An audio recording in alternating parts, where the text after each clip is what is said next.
नमस्कार मित्रांनो, ज्याप्रमाणे शासनाकडून बांधकाम कामगारांना 30 प्रकारच्या गृह उपयोगी वस्तूंचा संच हा अगदी मोफत दिला जात आहे, त्याचप्रमाणे घरेलू कामगारांना सुद्धा आता शासनाकडून मोफत गृह उपयोगी भांड्यांचा संच हा दिला जाणार आहे।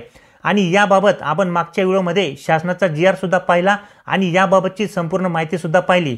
त्याचप्रमाणे मित्रांनो, आता या कामगारांसाठी शासनाकडून एक मोठा निर्णय घेण्यात आलेला आहे आणि तो म्हणजे मित्रांनो, आता या घरेलू कामगारांना 10,000 रुपये सुद्धा मिळणार आहेत आणि ते सुद्धा थेट त्यांच्या बँक खात्यात जमा केले जाणार आहेत।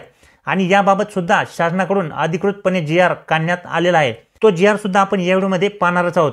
तर मित्रांनो, गृह उपयोगी वस्तूंचा संच सोबतच 10,000 रुपये घेण्यासाठी या कामगारांना नेमके काय करावे लागणार आहे, तसेच हे 10,000 रुपये दर महिन्याला मिळणार आहेत की वर्षाला मिळणार आहेत, तसेच कोणकोणते कामगार यासाठी पात्र असणार आहेत, याबाबतची संपूर्ण माहिती आज आपण या व्हिडिओमध्ये जाणून घेणार आहोत।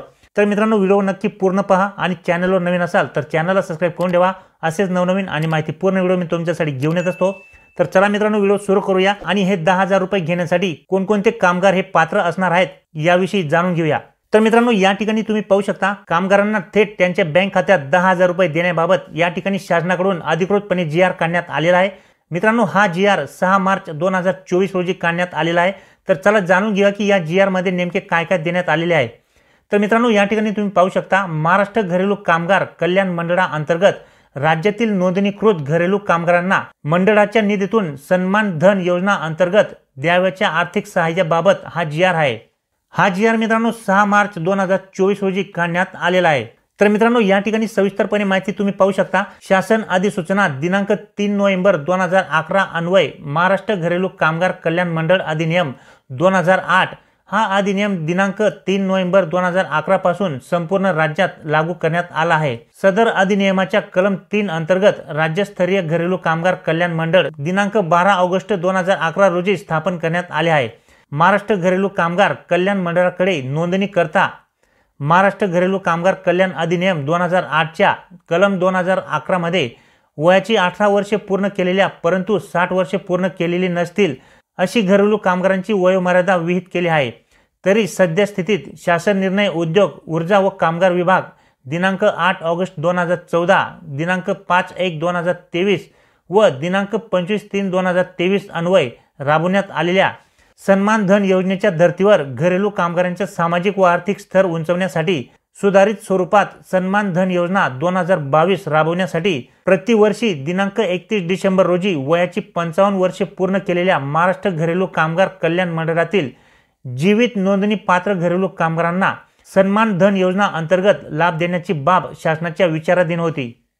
त्याच्यानंतर मित्रांनो, या ठिकाणी शासन निर्णय या टॉपिक मध्ये देण्यात आले आहे की महाराष्ट्र घरेलू कामगार कल्याण मंडळातर्फे प्रतिवर्षी दिनांक 31 डिसेंबर रोजी वयाची 55 वर्षे पूर्ण केलेल्या जीवित नोंदणी असलेल्या पात्र घरेलू कामगारांना महाराष्ट्र घरेलू कामगार कल्याण मंडळाच्या निधीतून सन्मान धन योजनेअंतर्गत रुपये 10,000 एवढी रक्कम खालील अटींच्या अधीन राहून थेट त्यांच्या बँक खात्यात डीबीटीद्वारे जमा करण्याचा शासनाने निर्णय घेतलेला आहे।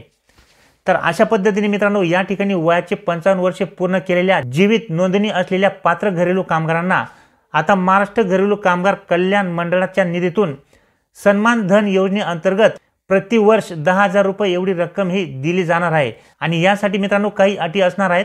तर त्या कोणकोणत्या अटी असणार आहेत, चला जाणून घेऊया। तर मित्रांनो, या ठिकाणी यापूर्वी ज्या लाभार्थ्यांनी सदर योजनेचा लाभ घेतला असेल ते सदर योजनेसाठी पात्र नसतील। त्याच्यानंतर लाभार्थ्यांना अर्थसहाय्य वितरित करण्यापूर्वी सदर लाभार्थी हा जीवित नोंदणीकृत व पात्र असल्याची विकास आयुक्त कार्यालयाने खात्री करून घ्यावी। त्याच्यानंतर अर्थसहाय्य तातडीने वाटप होण्याच्या दृष्टिकोनातून कामगार आयुक्त तथा सदस्य सचिव महाराष्ट्र घरेलू कामगार कल्याण मंडळ यांनी कार्यपद्धतीबाबत आवश्यक ते आदेश निर्गमित करावेत। त्यामध्ये उक्त अधिनियमांच्या कलम 15 मधील तरतूद सर्व जिल्हा स्तरावरील कार्यालय प्रमुखांना देखील तंतोतंत लागू राहतील याचा उल्लेख करावा। तसेच मित्रांनो, पुढची अट आहे की सदर अर्थसहाय्याचे वाटप जलद गतीने होण्याच्या दृष्टिकोनातून व लाभार्थ्यांच्या सोयीच्या दृष्टिकोनातून कामगार आयुक्त कार्यालयाच्या जिल्हा कार्यालय प्रमुखांमार्फत म्हणजेच अप्पर कामगार आयुक्त कामगार उपआयुक्त सहाय्यक कामगार आयुक्त सरकारी कामगार अधिकारी अर्थसहाय्याचे वाटप करण्यात यावे। त्याच्यानंतर महाराष्ट्र घरेलू कामगार कल्याण मंडळाने या प्रयोजनासाठी